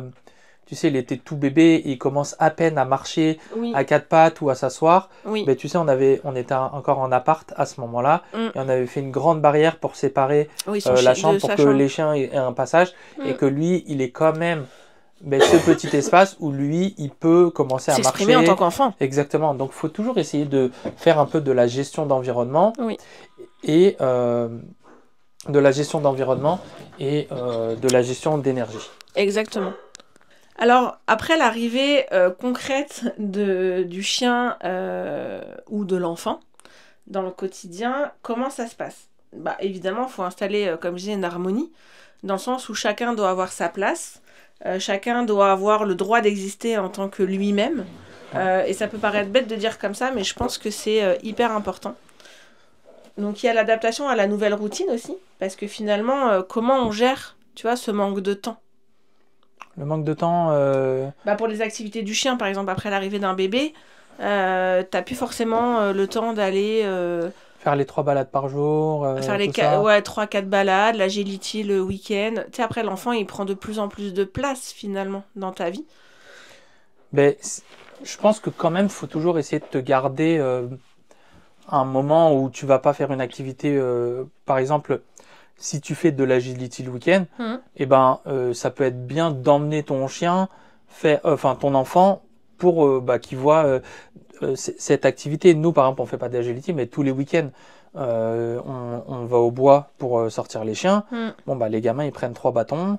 On n'est pas obligé de surstimuler à chaque fois les enfants. Tu prends 3 bâtons, 2 cailloux, tu marches. Ah oui, ça, les cailloux et les bâtons. Et tu te débrouilles avec et tu joues un petit peu. Ton enfant, il va pas être malheureux juste parce que pendant 2 heures ou 3 heures le week-end, tu as sorti le chien. Et lui, il va être content de découvrir les têtards dans le lac. Il va être content de découvrir... parce que aussi, pour les enfants, à cet âge-là, tout est une découverte. Tu vas prendre un bout de feuille, tu vas l'attacher en truc et tu vas faire une petite cabane. Et puis, ton enfant, ton chien, il peut aller jouer. Ton chien peut jouer aussi avec l'enfant. Par exemple, Akiko, elle adore tourner autour des enfants pendant qu'ils font des cabanes. Tu vois, donc... c'est pas obligé. Quand il lance des trucs dans le ruisseau là. Et puis quand il commence à grandir, là tu prends un vélo, une trottinette, que finalement à la fin c'est toi qui vas porter pendant toute la balade. Ça, largement. On est clair. Nous, au bout d'un moment, je me souviens, on avait la poussette, après on avait les trottinettes sur les poussettes, les casques, les chiens, les goûters, le sac à dos, les longes. À la fin, t'as l'impression on était des clodos quoi, avec en train de pousser notre caddie. C'est un peu ça. Tu vois ce que je veux dire? Donc Mais je pense que le côté harmonie, il faut bien le préciser, c'est-à-dire que, en fait, l'un n'exclut pas l'autre. Oui, et que ce soit d'un côté ou de l'autre. Des activités qui peuvent... où chacun y trouve son compte, tu vois, tout simplement. Et puis, de partager. Je veux dire, on a un week-end, mettons, c'est 2 jours. Nous, le samedi matin ou le dimanche matin, souvent c'est plutôt le matin, on aime bien faire les balades le matin. Après, il y a l'athlétisme. Ok. Donc, pour les enfants. Pas pour les chiens. Tu pourrais. Soit t'emmènes ton chien, si t'as la possibilité qu'ils sont en extérieur, par exemple, tu l'emmènes et t'attends dans les gradins avec ton chien. Aussi, il faut qu'il apprenne à se poser et à ne rien faire. Tu lui emmènes un sabot ou un truc qui gruge pendant l'entraînement d'athlétisme. Soit tu le prends, c'est pas possible, soit tu le laisses à la maison. Soit tu le prends et puis pendant que les enfants font de l'athlétisme, toi tu vas au parc d'à côté sortir ton chien pendant l'heure et demie que t'attends. Il y a toujours possibilité de trouver. Ouais. Quand tu veux emmener ton chien en balade, bah ouais, tes enfants, ils suivent. C'est comme ça. Je veux dire, nous, des fois ça les saoule, on va pas mentir. Il pleut, il fait froid, ils ont pas envie de sortir. Bah, mais bon, le week-end, ils savent. Il y a une balade des chiens, forcément. 2-3 heures par week-end, c'est comme ça. Sinon, et si tu fais de l'agility, tu peux aussi emmener tes enfants. Ouais, sur le terrain d'agility. Eux-mêmes, ils peuvent y trouver aussi leur compte d'apprendre des choses aux chiens. Ouais. Donc, tu leur donnes une petite friandise, tu fais suivre le chien. C'est cool aussi, tu vois. Ben, c'est ça. Donc, il faut toujours Ou alors, penser comme ça.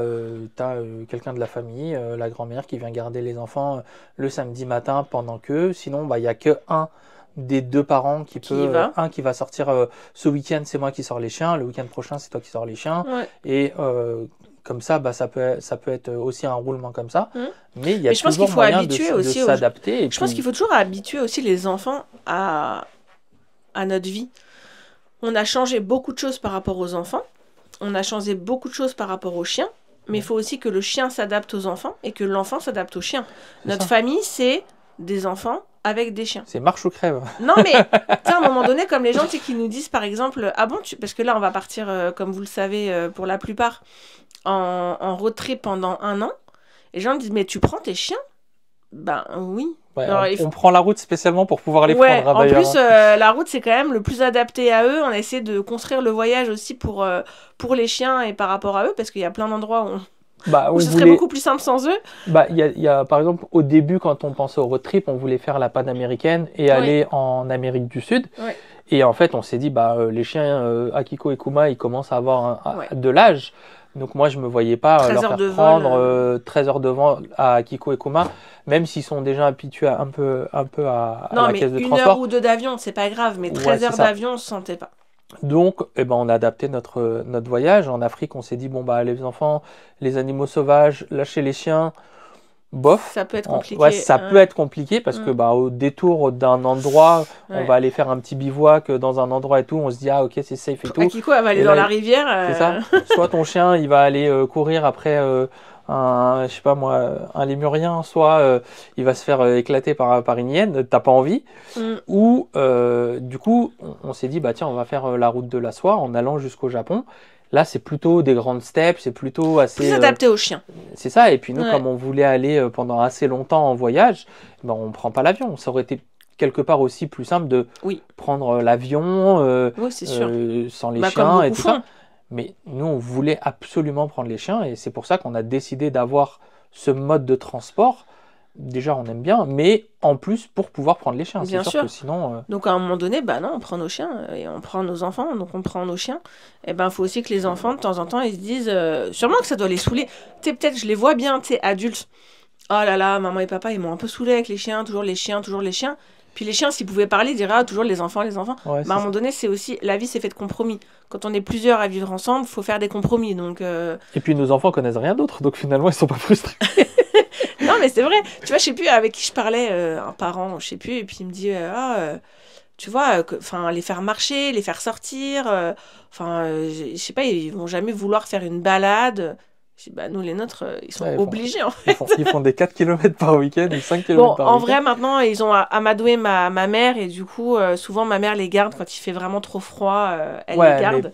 Mais quand même, on les sort dès qu'il fait un peu plus beau. Ouais, puis à un moment donné, si jamais il n'y avait pas ma mère, on les prend. Bah oui, ils seraient venus, puis c'est tout. Ouais, c'est ça. Donc voilà, faut vraiment, pour un quotidien agréable, je pense que faut pas... En fait, je pense qu'il faut pas se mettre trop de barrières. Je veux dire, le chien peut nous accompagner quand même dans beaucoup de choses, et les enfants peuvent aussi accompagner pendant pas mal de trucs pour les chiens. Par contre, ça c'est sûr, il faut habituer son chien à s'occuper seul. Il faut l'habituer à savoir mastiquer un truc, des jeux interactifs, etc. Mais, et là où je mets un énorme mais, c'est que vous vous rendez bien compte que quand ton chien il est seul une grande partie de la semaine et qu'arrive le week-end, arrivent les moments de faire des choses avec les enfants et qu'on prend pas le chien, à quel moment on s'occupe du chien ? Oui, c'est ça. Il faut quand même trouver à un moment donné une possibilité de s'en occuper. Si vous avez des horaires décalés, ça peut être le week-end pour les enfants, puis parce que vous avez votre lundi, le lundi un peu dédié au chien. Ça nous est déjà arrivé souvent. Des week-ends complets... c'est la course, etc. Surtout quand ils commencent à avoir des anniversaires. Voilà. Des fois, ils ont une vie sociale, t'as peur. Quoi. Trépidante. Il Et 3 anniversaires, donc déjà avant d'aller à l'anniversaire, il faut aller chercher Le les cadeaux d'anniversaire, et puis nanani, et puis nanana. c'est clair. Ouais, à Donc, la fin, t'as voilà. plus beaucoup de temps. Je tu vois. pense que, bah, au pire, nous, on a la possibilité en semaine. Bon, bah, on les sortira lundi, mercredi. Mais faut pas déroger à ça. Faut vraiment essayer de vous faire un truc dans votre tête de qu'est-ce qui peut être changé, de qu'est-ce qui ne peut pas être changé. Après, au quotidien, bah, c'est toujours pareil, on va le répéter, mais vraiment, la gestion des espaces, c'est hyper importante. Enfin, vraiment, les zones calmes.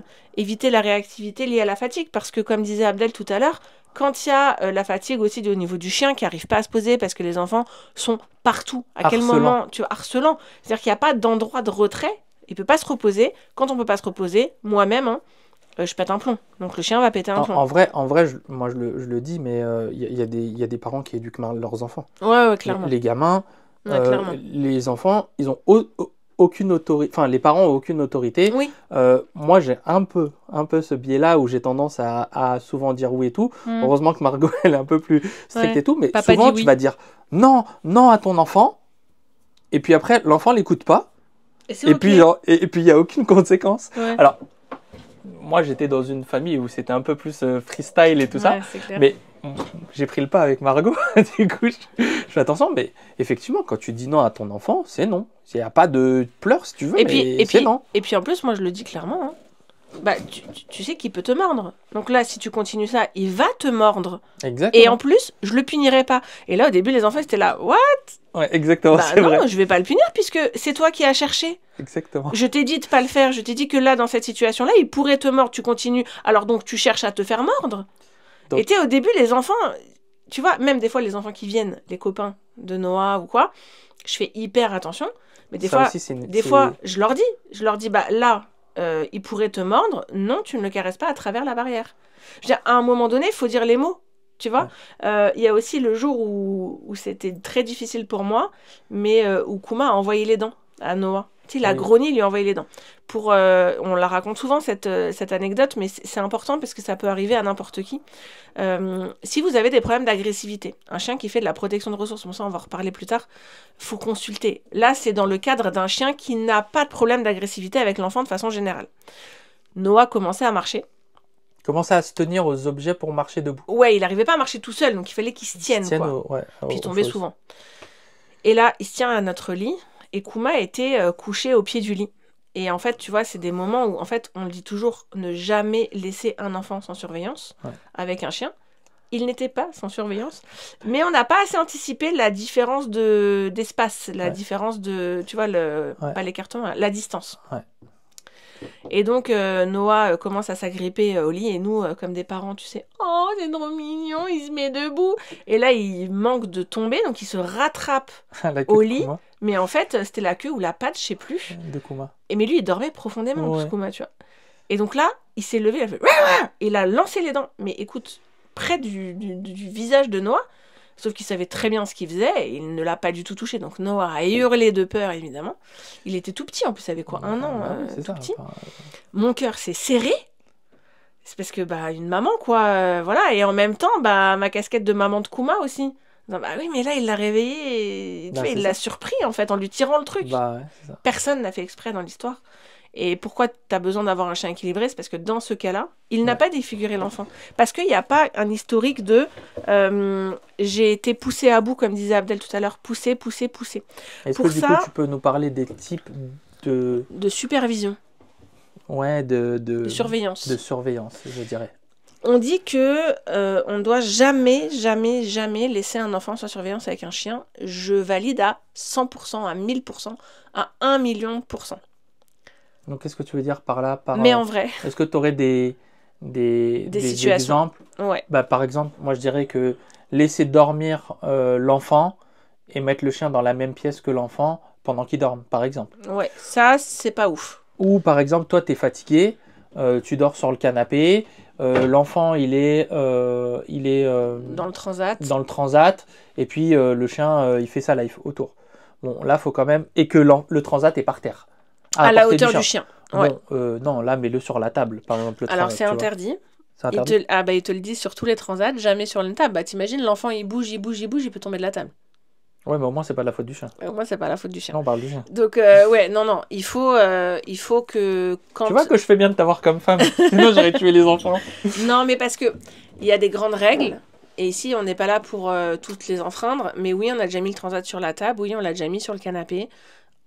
Bien sûr, je ne vais jamais dormir et avoir le transat sur la table, évidemment.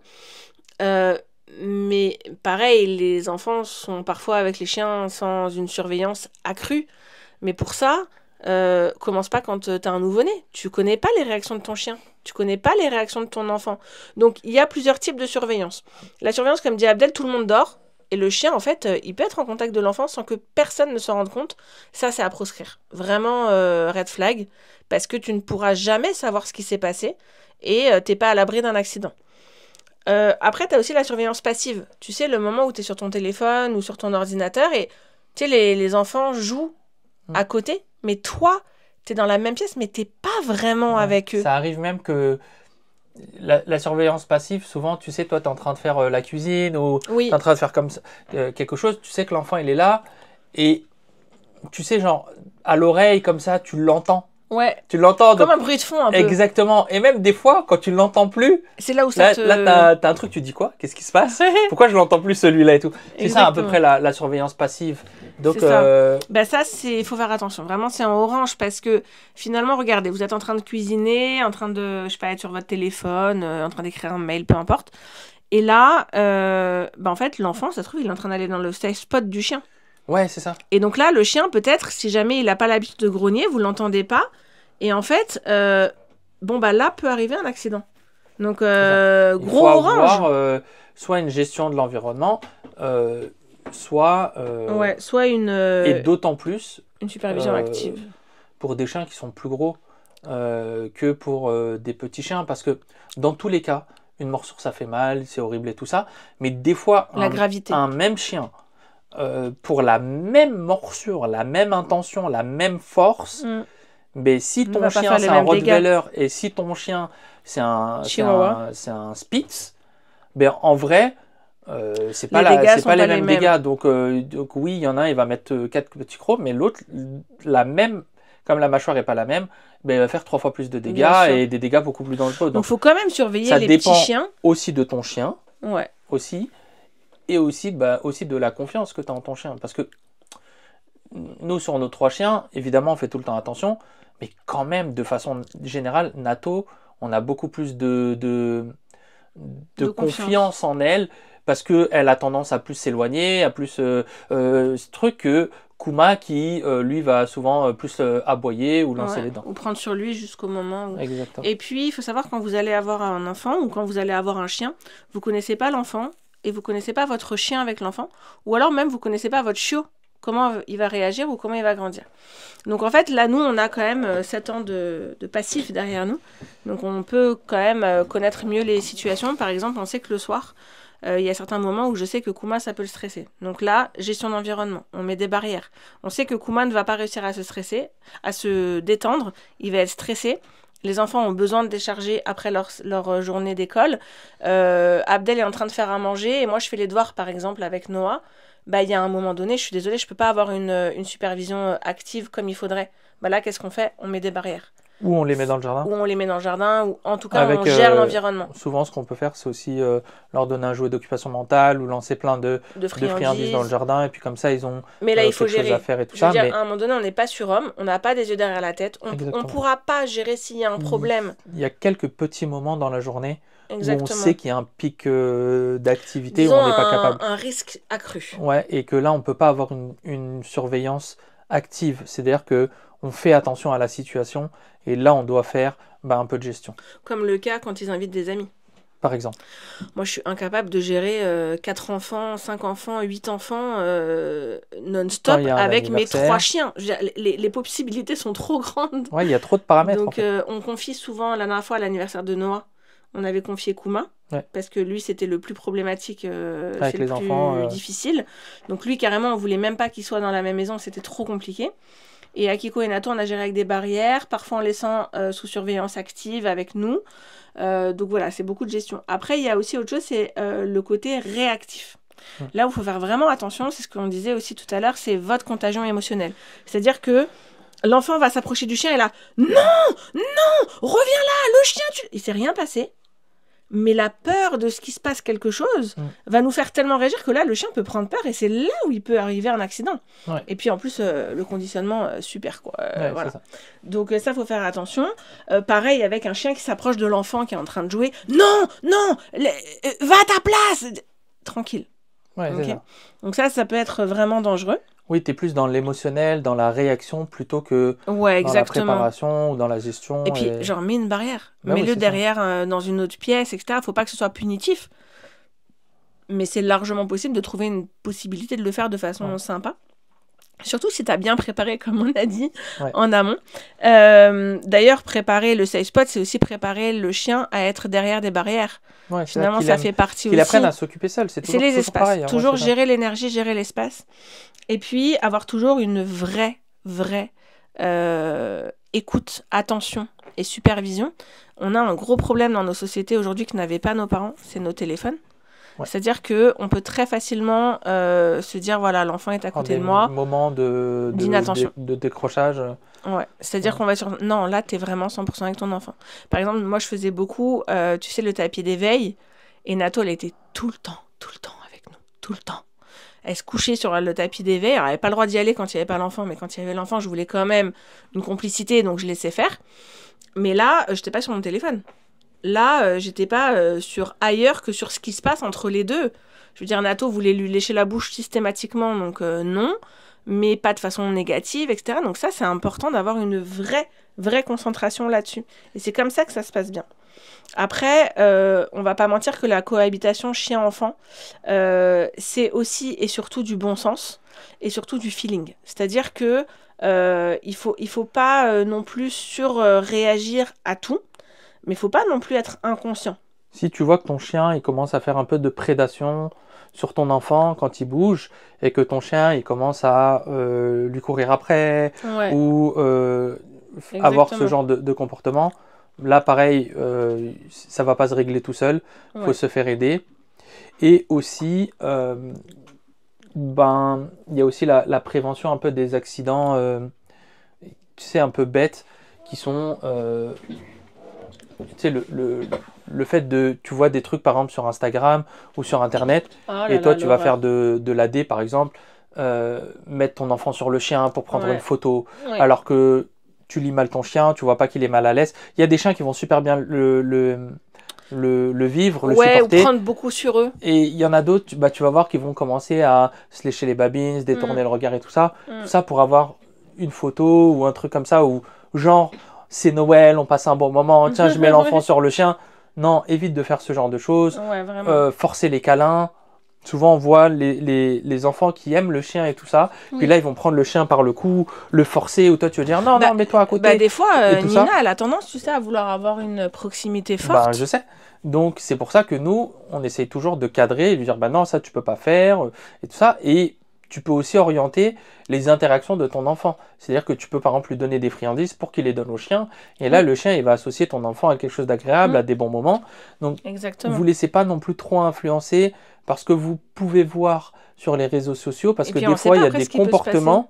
Exactement. Il y a des comportements qu'il y a des gens qui font et ça peut passer pour eux, mais pas forcément pour toi. Oui, exactement. Et puis, c'est apprendre aussi aux enfants. Par exemple, tu vois, des fois, Nina, elle me dit, là, je peux la prendre dans les bras. Moi, je vais savoir lire le chien. Moi, je vais savoir si c'est oui ou non. Ou là, je vais dire, là, arrête, je crois qu'elle aime moins. Là, elle est pas trop fan de ce que tu lui fais, par exemple, tu vois. Exactement. Donc ça, c'est vraiment important. Et puis, responsabiliser. Ouais, c'est ça que je voulais dire. J'allais les responsabiliser. Par exemple, tu peux faire donner la nourriture de ton chien. C'est les enfants qui vont mettre la gamelle du chien ou qui vont remplir l'eau avec toi. Ou ce qu'on faisait beaucoup, par exemple, avec Nina, elle adorait tenir la laisse de Nato. Mais on va pas la laisser tenir la laisse toute seule, elle va tenir la poignée et nous on va tenir au milieu de la laisse pour qu'elle tire pas sur le chien par exemple. D'ailleurs, petite anecdote parce que c'était tellement drôle. Aujourd'hui, on emmène les enfants au centre, donc comme c'est les vacances, c'est le centre de loisirs qui est plus loin, il est à 1 kilomètre de la maison. Donc moi je décide d'y aller à pied, aux grandes dames d'Abdel, avec les 3 chiens et les 2 gamins. Le truc vraiment, et le matin... Et on était juste. C'est vraiment le truc, tu te mets pas en facilité. On était en retard, on avait 3 minutes de retard. Et là, donc on marche et tout, bon, faut gérer les deux gamins. Allez, on se dépêche, allez. Et les chiens, évidemment, Akiko qui fait caca. Donc là, je m'arrête pour ramasser. Et il y avait un vieux monsieur derrière nous qui, du coup, le temps que je ramasse, me rattrape. Et là, j'ai donné la laisse de Nato à Nina. Pour 2 raisons. Déjà, je sais que Nato connaît très bien le trottoir, elle ne traverse pas toute seule. Elle surtout tire si pas. je lui dis tu laisses. Elle tire pas en laisse et en plus c'était des grands trottoirs et peu de voitures. Donc tout ça faisait que c'était ok pour qu'elle le tienne toute seule. Et donc elle marche, Nina, avec Nato. Et là, le vieux monsieur me regarde et me dit « Oh là là, elle tire pas, elle est sage en laisse. » Elle sait que c'est un enfant qui la tient. Et du coup, elle a cet instinct. Et il me dit ça comme, tu sais, un peu les vieux types disent souvent ce genre de truc et tout. Alors que t'aurais mis Kuma, il aurait vu l'instinct. Il aurait vu un zéro instinct, il aurait vu Kuma qui aurait tiré, oui, tu vois. t'aurais vu un enfant qui fait le drapeau derrière. Ouais, c'est ça. Et moi, j'ai dit, ah oui, elle sait. Tu sais, parce que je veux pas rentrer dans un débat. Tu vois, en plus, on était pressés, j'avais ma crotte à la main, genre, bon, voilà. Mais genre, ça m'avait fait trop rire parce que non, Nato, enfin, bien sûr qu'elle sait que c'est Nina qui la tient, mais tu sais, elle va pas changer ses habitudes ou voire même être peut-être même moins obéissante parce que c'est Nina. Donc, si jamais vous avez l'opportunité de justement travailler ça et de vraiment responsabiliser vos enfants là-dedans, par exemple, Nina adore donner des friandises, souvent elle dit « Non, maman, c'est moi qui lui donne !» Elle adore ça. Ouais. Toi, t'es là, tu lui donnes une trachée de bœuf, c'est ce truc dégueulasse. Et du coup, elle va le donner au chien, c'est immonde. Mais voilà, si on donc ça, c'est vraiment important. Un petit récap, parce que je crois que ça dure longtemps, nos podcasts. Ouais. Si on faisait un petit récap. Oui, je pense que c'est important après tout ce qu'on a dit, parce qu'on en a dit beaucoup. Je pense qu'on va commencer par dire si votre chien a un problème, d'agressivité, de protection des ressources, de peur vraiment forte, vraiment, allez voir un éducateur. Parce que l'arrivée d'un enfant, ça va peut-être démultiplier tous ces problèmes-là. Ouais, ça va chambouler. Ça va chambouler et vous pouvez arriver, voilà, et vous pouvez arriver justement à un souci de vrai. C'est ce qui s'est passé avec l'Akita qu'on a eu, qui avait mordu la belle-mère et elle était enceinte. À 9 mois. À 9 mois, donc c'est important de travailler avant l'arrivée de l'enfant. Donc ça vraiment, et c'est pas parce que c'est notre métier, etc., que je dis allez voir, dépensez votre argent, c'est parce que c'est indispensable. Ouais. Voilà, et surtout, faut pas, quand tu as un enfant qui vient d'arriver tout, il y a le facteur fatigue, il est énorme. Il est énorme. Vraiment, c'est incroyable. Donc voilà, si j'avais juste une petite un problème effectivement sous-jacent de rééducation et pas juste d'éducation, sincèrement. Pas juste d'adaptation. Non, de rééducation, genre vraiment et tout ça. Mais là, quand même, c'est mieux de le prévoir un petit peu en avance. Ouais. Après, si on doit résumer un peu, les choses importantes à ne pas oublier, prédictibilité et routine, ça c'est hyper important de la chambouler, mais de la créer de façon différente. C'est pas forcément de créer ne plus une nouvelle routine qui va être le plus adaptable possible. Oui. Essayer de se projeter et de se dire là, quand j'aurai l'enfant, probablement que ça va se passer à peu près comme ci, à peu près comme ça. Il faut que j'essaie d'adapter une nouvelle routine pour mon chien. Peut-être qu'il aille plus avec le papa à faire des balades. Peut-être qu'il apprenne plus à s'occuper tout seul. Peut-être plus ce genre de choses. Exactement. Ensuite, il y a le respect du chien. Donc ça, c'est quand même vraiment important. Mais d'apprendre, même pour vous, à lire ces signaux. Parce que vous allez en avoir besoin. C'est peut-être le meilleur outil que vous ayez, c'est de le comprendre. L'une des ressources les plus importantes là-dessus, c'est de regarder des vidéos YouTube un peu sur les signaux d'apaisement. De stress, ou sinon, il y a le livre de Thierry Drugas, Signaux d'apaisement, si vous voulez aussi voir comment ça se passe. Comment lire un peu. Ouais, exactement. C'est un petit livre qui fait 100 pages, quoi, mais qui vous donne pas mal. Qui est vraiment pas mal. Ouais. C'est un bon point de départ. Ouais, carrément. Le rôle éducatif. Et là, je dirais pour le chien et pour l'enfant, c'est-à-dire apprendre des choses à son chien, comme on l'a vu au début du podcast, on va les rappeler vite fait. Le tu laisses, donne, avec l'échange, et le ta place, lui apprendre à se mettre en retrait quand il n'est pas à l'aise, mais aussi le rôle éducatif de l'enfant. Ouais. C'est-à-dire que c'est pas parce que vous avez un nouveau-né qui peut pas comprendre dès le départ. C'était Cyrulnik qui expliquait ça. Boris Cyrulnik, c'est un psychiatre, un neuroscientifique, qui disait que en fait les enfants, l'usage comprenne les mots, puis après, finalement, ça se perd un peu par la suite. C'est une conférence hyper intéressante. Ah, faudrait vraiment que je la retrouve. Et en fait, il disait que les enfants comprennent les mots des parents. C'est assez incroyable, c'est assez récent. Donc, parlez-leur de toute façon. Parlez-leur à vos enfants, même si vous avez l'impression qu'ils comprennent pas. C'est comme les chiens, il faut leur parler. Et puis, on peut aussi développer l'empathie de ton enfant Oui. envers le chien en expliquant l'émotion du chien sur le moment. Tu vois, Et là, même quand ils sont là, bébés. tu vois, il a peur de toi. Même dès qu'il commence un peu à comprendre le langage, tu vois, Ouais. bah, tu peux dire, bah là, tu vois, là, il est pas à l'aise parce que toi, tu l'as beaucoup fait. Mm. Là, tu vois, Kuma, il est pas à l'aise. Ouais, là, il a peur tout le de temps. toi. Là, il est comme si. Et en fait, le fait d'expliquer les émotions de ton chien à ton enfant, ça va développer son empathie et ça va le responsabiliser. Et aussi, bah, tu peux lui faire des choses, comme on a dit tout à l'heure, de s'occuper du chien. Ouais. Et puis de lui apprendre des choses. Ouais. Il y a la supervision constante, ça on le dira jamais assez, mais ne jamais laisser un chien et un enfant seuls. Je veux dire, même si tu as le chien le plus sympa du monde, tu peux pas savoir ce qui peut se passer. Tu vois, je veux dire, un enfant, il peut, je sais pas, juste pour tester, de vouloir couper les poils du chien, j'en sais rien. Ouais, tirer l'oreille. Mais tu t'imagines, genre, s'il coupe le bout d'oreille, bah le chien, il va le mordre. Mais t'as pas prévu. Le chien adore l'enfant, l'enfant adore le chien. Mais là, il s'est trouvé que, tu vois. Oui, les gamins font des trucs bizarres. Mais ils font des trucs bizarres. La dernière fois, il a pris un ciseau et il a commencé à râper la table. Je dis, mais pourquoi tu fais ça? Il me dit, bah, je sais pas, parce qu'il y avait un petit bout de scotch et puis après, bah, je voulais voir ce que ça faisait. Bah, ça va abîmer la table, en fait. Par exemple, moi, je connais une gamine qui avait pas le droit de dessiner sur les murs. Ouais. Et on parle de moi, là. Ouais, et cette gamine-là, comme elle avait pas le droit, bah, ce qu'elle avait fait, c'est qu'elle avait pris un stylo jaune.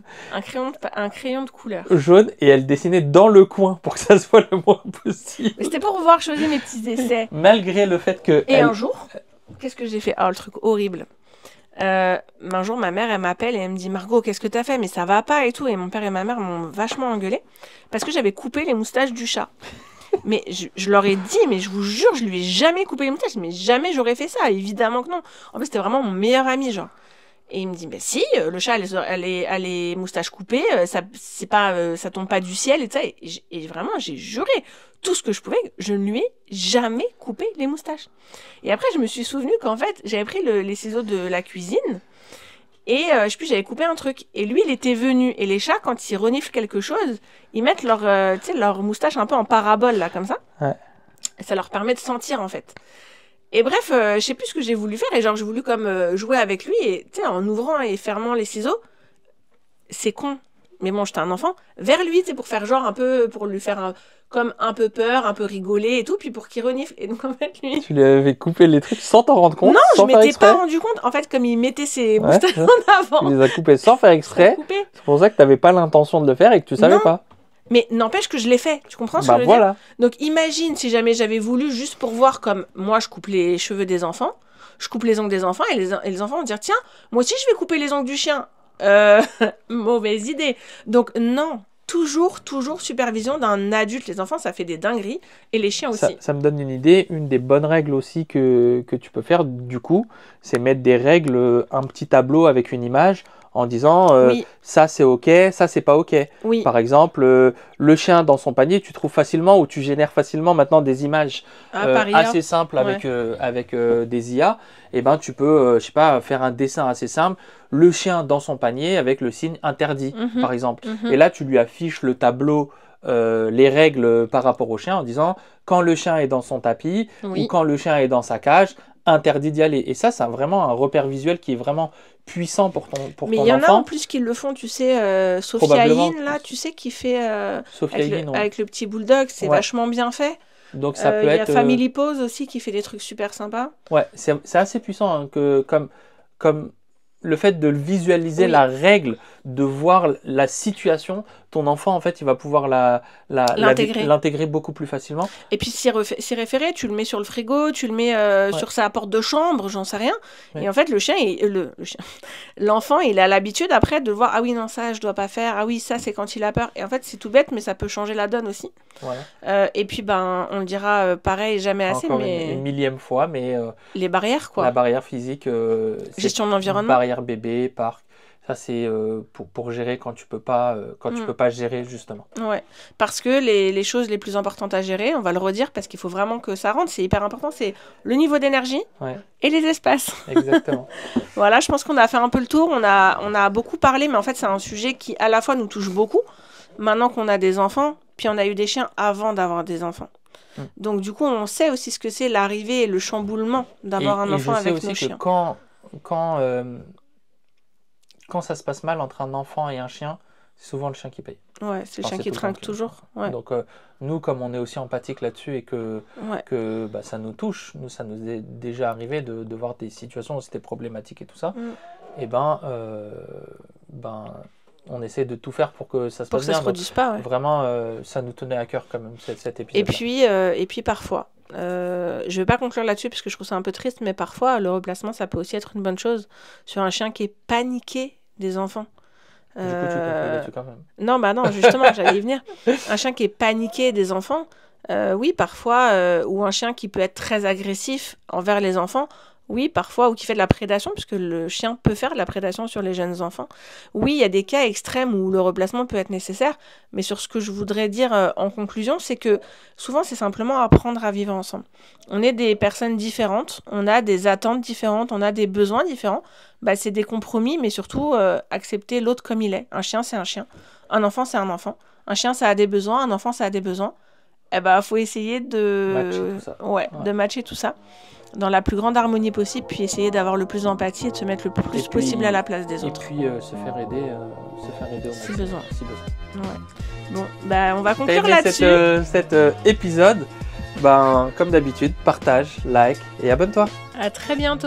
Ciao, ciao. Ciao, ciao.